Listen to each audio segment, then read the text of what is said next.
if N had made it that far in bracket yet, but he said, he told N that he was gonna have to play him in order to get top 8 because he was definitely he basically like, yeah, I'm just gonna lose to Karna. I'm gonna look here. Yes, this is winners 8s. The other side, by the way, waiting on Lil Pack versus McBenedict, who will play Cyclone in top 8. Cyclone has hit top 8 tonight. Pretty sure the range is 71 to 93. 73 to 91. 73 Got the numbers to 91. a little bit mixed up. Decent sized range, but this is something that this is a matchup Xillion definitely knows. Oh yeah, he's played N in it. N has a pretty good DK and a competent one enough at the very least. Yeah. KidFlash was able to give me some solid advice in the matchup right after I got trounced. Yeah, I mean, it's definitely going to be a question of how... I feel like it's going to be a question more of how much KidFlash knows this matchup. Because like we saw against Kosoku, he was having a lot of trouble playing at a disadvantage, so that we might see that again, like what we're seeing right now.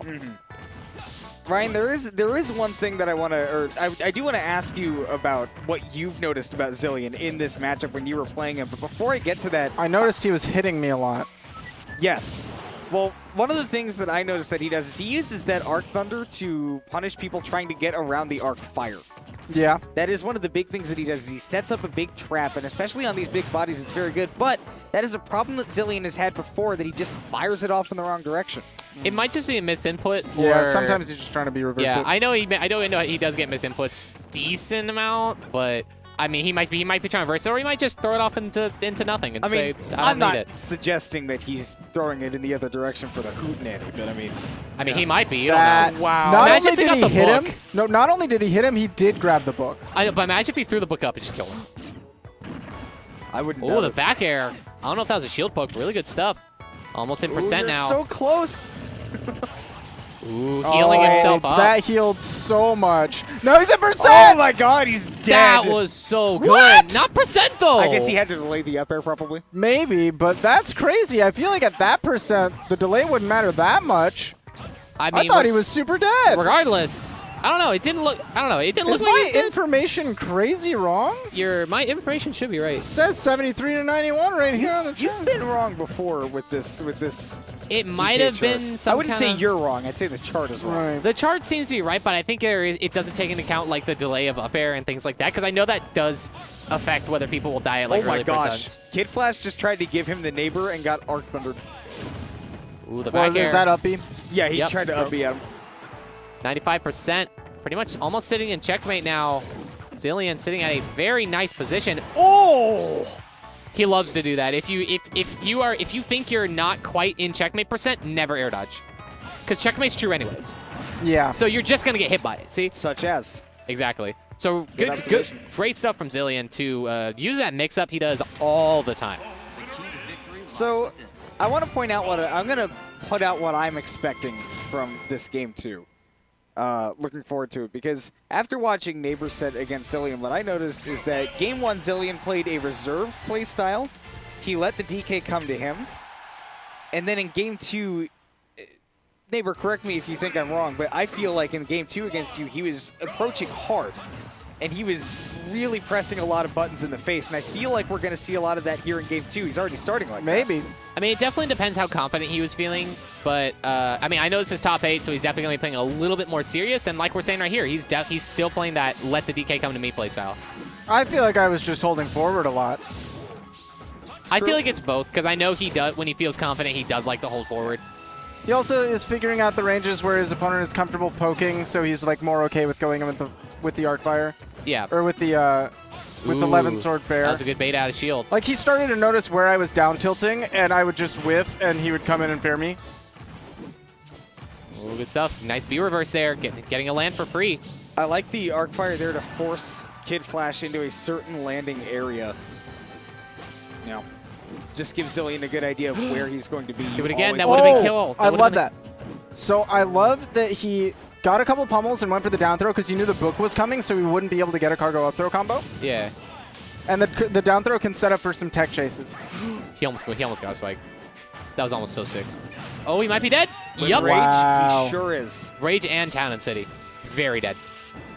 I mean, he looks to be very in the kill percent for checkmate, so... Yeah. That's one way to get rid of your opponent's invincibility. Is to just donkey punch them. Punch him.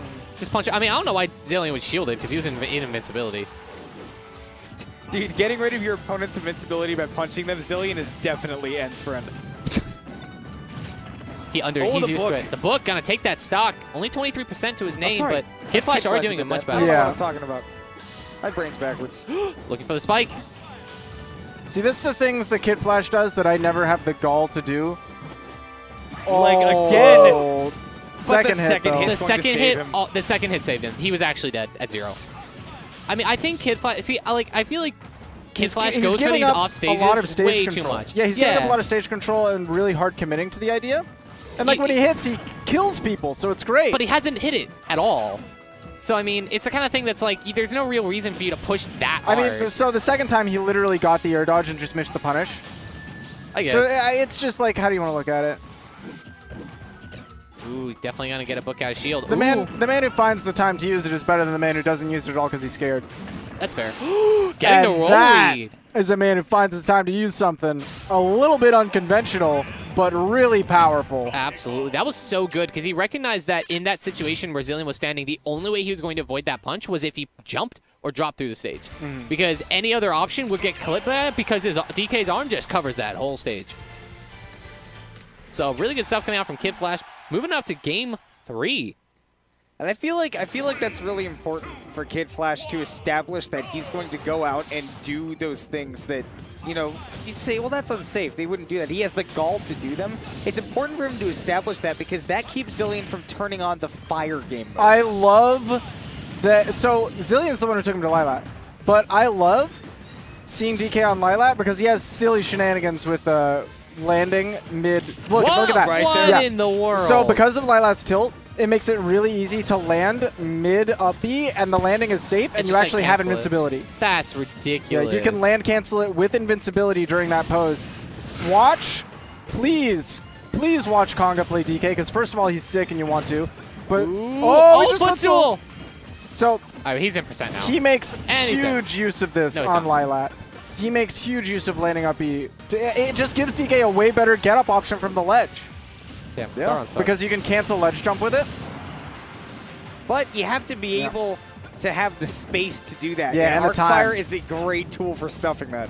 definitely sets up literal wall Yeah, that I mean, DK cannot get past. when Ooh, you iframes. when you get put on ledges, DK, you just kind of have submitted to the idea that you're boned. I mean, that's just kind of how it's going to be. But Xillion looking to lap KidFlash in percent right now, doing such a good job on his counter pick. A lot of the Nice problems here with DK are like problems with DK. Like he struggles at disadvantage. He struggles at the ledge. But the thing is, he keeps getting put there. Sometimes, we were talking about it earlier, sometimes the world is simple. The character, it's not always the stage and the players. Sometimes it's just the character sucks. There we go. Nice Went for the one grounded full one. kill confirm so fast. Yeah, KidFlash that was- knew what he wanted. Definitely a 50-50 because he went for the grounded cargo up throw. But he believed that Xillion was not ready to air dodge. Or didn't want to.